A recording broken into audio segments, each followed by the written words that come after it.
Oke, thanks buat kalian yang udah ngeklik video ini. Kali ini kita akan bahas seputar psikologi. Oke, sebelum ke videonya jangan lupa like video ini, dan bagi kalian yang belum subscribe silahkan subscribe dulu ya guys.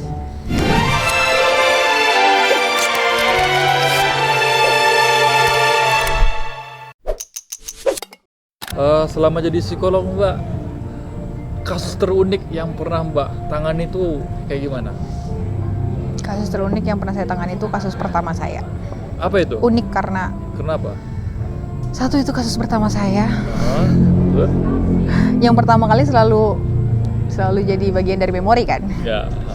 Kemudian saya mendapatkan kliennya tuh anak usia 9 tahun. 9 tahun? Anak SD. Masih bocah dong? Si bocah SD. Dan pengakuannya tuh membuat saya, itu hal yang tidak saya di luar ekspektasi saya selama saya berkuliah. Saya tidak pernah mendapatkan ide oleh dosen-dosen saya. Dosen-dosen saya tidak pernah mengingatkan saya kalau kamu bisa loh dapat klien usia 9 tahun yang aku skizofrenia. I didn't expect that things. Jadi dia mengaku sebagai skizofrenia? Iya, dia yakin. Dari mana dia tahu?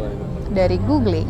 Dari Google? Dari googling, makanya jangan self-diagnose guys. Tapi apakah pas melakukan pengecekan apa benar dia skizofrenia? Tentu saja tidak. Tidak? Ya, karena nomor satunya nih ya meskipun anak ini datang dengan, jadi bayangin aja ya mas, dia itu datang masuk ke dalam ruangan saya tanpa diantar oleh orang tua, tanpa wali. Dia langsung menyodorkan catatannya yang ditaruh di HP, note gitu ya. Mbak, saya nih skizofrenia, nih gejala saya. Dia kayak gitu, literally kayak gitu. Terus keluhan dia tuh apa Mbak? Saya tidak bisa menyebutkan keluhannya, tapi di antara list yang dia sebutkan, dia itu ingin menyakiti adiknya. Ingin menyakiti adik? Ya, dia ingin menyakiti adiknya yang masih balita. Dan menurut PPDGJ atau Pedoman Penggolongan Diagnosis Gangguan Jiwa, ini adalah pedoman psikolog klinis Indonesia yang berlaku di Indonesia, ataupun menurut DSM-5 atau Diagnosis Statistikal Multi-Aksis yang diakui secara internasional sebagai pedoman profesi di bidang psikologis maupun psikiatri, seseorang baru bisa didiagnosis sebagai penderita skizofrenia itu di usia minimal 15 tahun. 15 tahun. Ya. Baru bisa kita katakan skizofrenia atau belum, bukan? Bukan baru bisa dikatakan, setidak-tidaknya dia harus 15 tahun.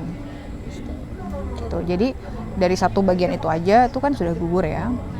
Makanya saya tidak menegakkan diagnosis itu kepada anak ini. Tapi tetap Mbak melakukan tes di situ? Konseling, iya, pengecekan secara menyeluruh. Dan waktu itu kebetulan karena di puskesmas ya, itu tadi yang saya bilang kalau di puskesmas ada keterbatasan tertentu, ada keterbatasan waktu terutama yang sangat signifikan perbedaannya dibandingkan dengan kita datang ke biro swasta. Kalau di puskesmas ya karena antriannya panjang, mentok banget, kita tuh bisa sesi individual 30 menit itu udah mentok banget. Antrian sepanjang itu saya bisa nanganin, bayangin saya bicara dengan orang sebanyak 22 orang dalam satu hari. 22 orang, di puskesmas tuh bisa seperti itu. Sementara waktu puskesmas itu beroperasi, layanannya kan hanya dari jam 8 sampai jam 12. Iya. Nah,